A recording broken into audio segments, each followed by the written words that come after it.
What we do here is go back.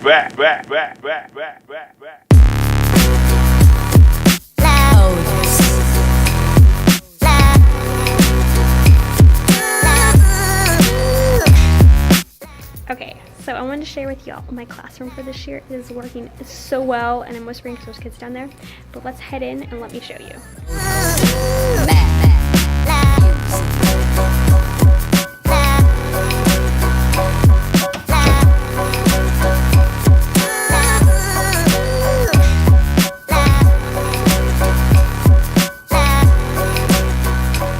Back on my door we have the quote of the week, and this week we're studying Picasso, so I chose the Picasso quote. And then here we have my golden pencil area, my extra time early finisher kind of area. And so students get to pick their task and they can earn their little belts for their pencil. I'll do a separate video on that. We have our clock up there, which is labeled, but kids still can't read it. That is one skill that kids don't get taught anymore, is how to read a proper clock. My elements and principles, my calendar by 6 weeks, and then my weekly schedule, and then this big empty area in the middle is for notes and things.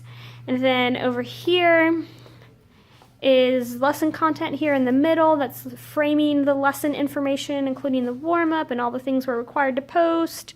And then project information for Art 1, 2, and 3, which, by the way, it is organized in columns. 1 in the top, 2 in the middle, 3 in the bottom. You can see it's labeled there at the left. And then all the way across is all the information for those classes. Up there we have expectations, and I incidentally did not make a consequence poster, but it should go up there. Then projector, and that's the board area down across the bottom. In the corner we have my tissues and sharpener, trash can, which, by the way, Carl sharpeners are the best ones ever. Then I have here color pencils in the pink boxes, markers in the black. There's 8 boxes, so there's 1 per table, and I go through them weekly and make sure that they are stocked. And then this cart here, a little wonky, and I've tried to fix it, but this is for just anything we need for our lesson, like we're painting, so there's cleaning stuff. And then that clear bin is my random stuff that I might need throughout the day. This is all the copies of handouts and things. Then trash can, and then across the counter is where I would put supplies for projects. And as you can see, we are painting this week, and so my counter is a little messy. I didn't quite wipe it up. And then normally what pretty much always lives over here is rulers and compasses. And then we just finished a Sharpie project, and Art 2 is using Sharpies, so we have thick and thin Sharpies in there. Across the bottom in this cabinet is a little bit messy because there's so much stuff in there. It's hard to keep it organized sometimes. But this is supplies for my Art 3 kids, or just any kids who have specific things they're working on, like that bin right there. This is for a student who's working on an independent project. She's just one of those fast workers. So I keep their things in there, and things that are good to have, like scissors, are always good to be accessible, and glue, but kids don't need them out all the time. And underneath the sink, which, by the way, I made that curtain. Underneath the sink are all of my bins and organizing things, and I got super lucky. These clear bins, there's maybe 20 or 30 of them. I got them for free. Just an old teacher was using them, was getting rid of them. In this cabinet, I have, tend to put supplies that we're currently using, like when we have paint, I put the gallons in there, as you can see. Water cups, cleaning, more cups, cleaning stuff, and then kind of extra supplies, scrap paper. And so that is all of the counter space.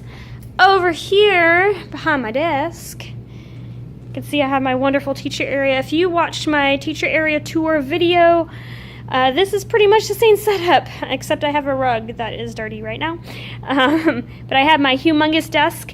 I know so many teachers who say they don't want a desk, they can't work with a desk, but guys, it is such an amazing tool to keep organized. It is so amazing.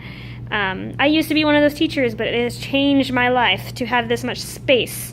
But I have this big desk where I can conference with the student, I always have my computer, keep my things laid out I need, have my binders that I'll need, random things around the window, including these special magic erasers that only my Art 3 kids get to use. Got my filing cabinet with all my stuff. I have like lesson materials and office supplies and things in there.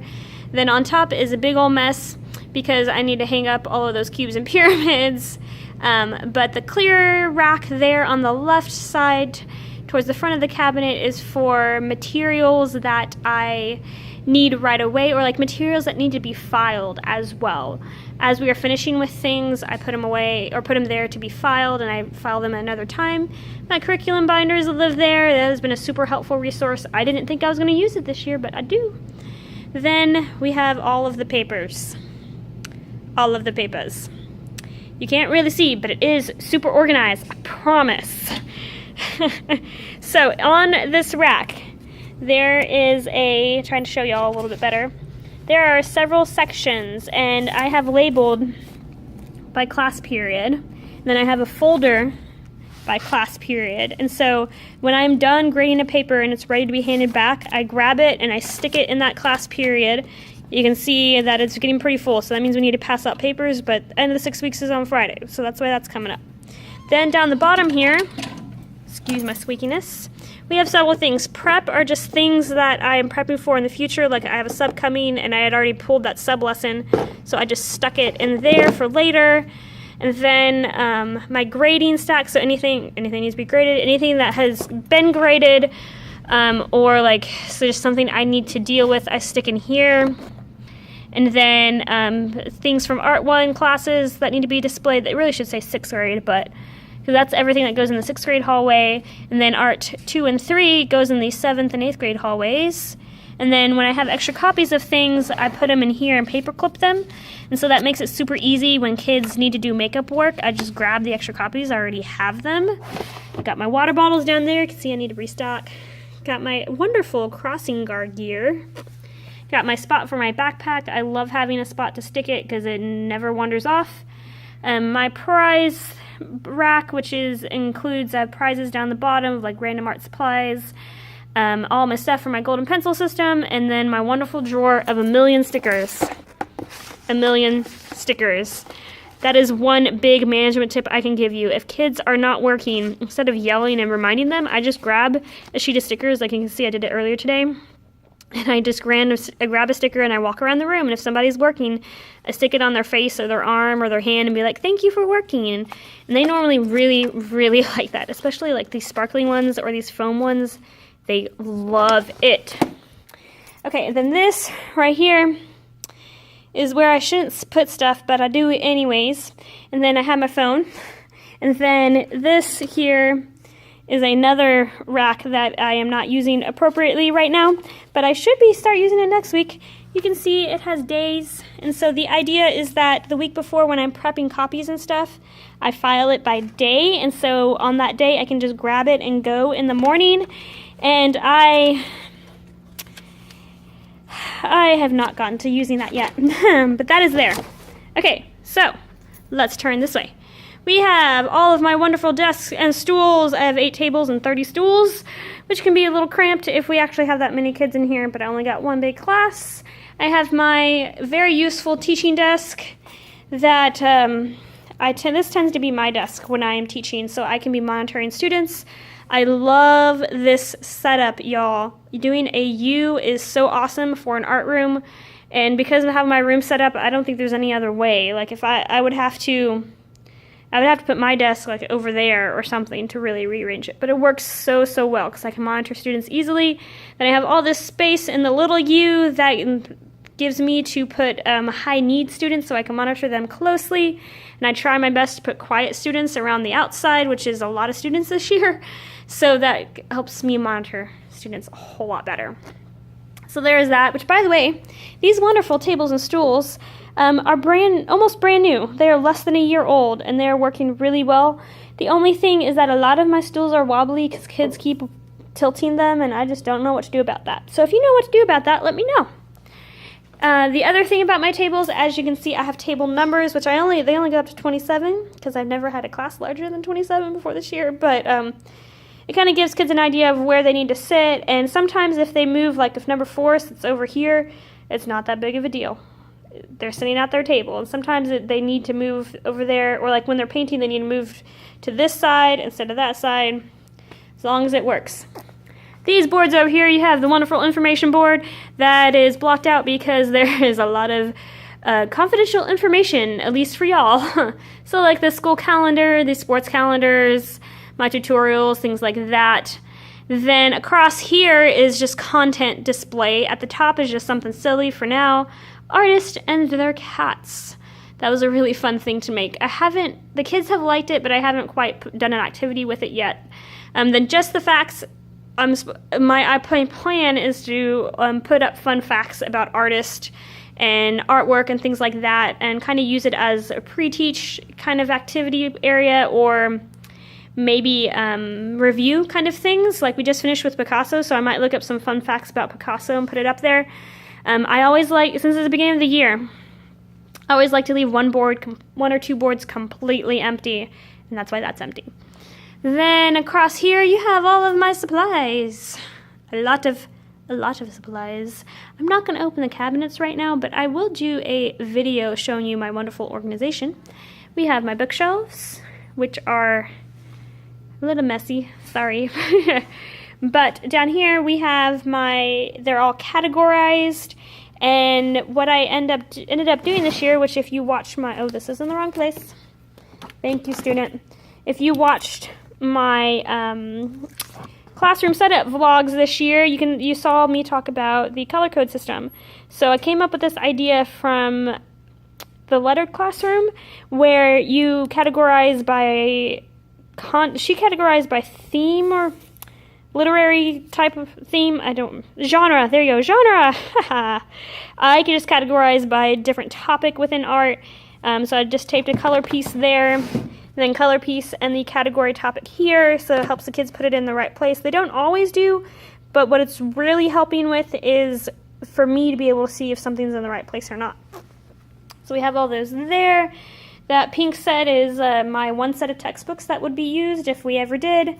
One other thing that I like, it's kind of helped somewhat, I found these picture frame things, these picture dish holder things for like $1 at Hobby Lobby. To have them out. That's another thing I heard from other teachers, is to have something out for kids to kind of grab their interest, so I can rotate it out easily. All of my magazines should live over there in the corner, but you can tell that we've been doing a lot of collage. Masterpiece gallery is where student artwork would go, which I'm glad I'm looking at this because I just updated all the bulletin boards in the hallways, and I forgot to update this one. But I have some more work I can put there. Here we have all of my wonderful student files. So by class period, every single student has a file with their name on it where they can put in anything they might need for art. You can see some sketchbooks there. And then sometimes they can put in incomplete work or just work they just want to leave there for now.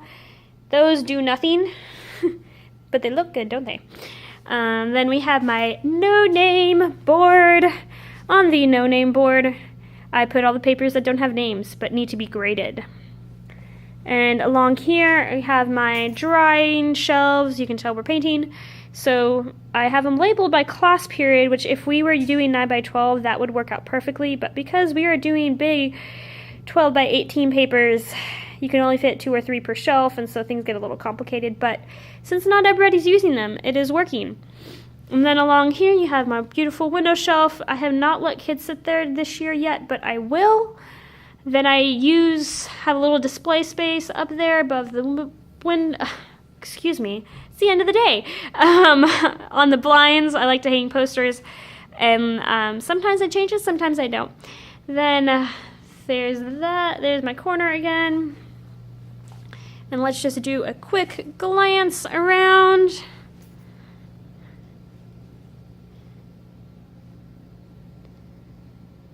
Ta-da! Well, that was my classroom for the 2017-2018 school year. I will link below all my other classroom tours from the last few years. You can see how my classroom has evolved or not evolved over the last few years. There's some things I have found that work super, super well, like the U shape and student files, and there's some things that I change, like the golden pencil system or my expectation posters, things like that. But this year is going really good. The setup is working super, super well. Like I mentioned, I love having the U so I can monitor students more closely. It's a little easier to keep track of high need students and reach them. Everything is working out super, super well. So I hope you enjoyed my classroom tour. Don't forget to like and subscribe if you want to see more and see my daily vlogs. Well, they're not daily, they're weekly. I post them weekly, but I vlog daily. If you want to see my weekly postings of my vlogs of how things go from day to day. And thank you very much for watching. I will see you next time.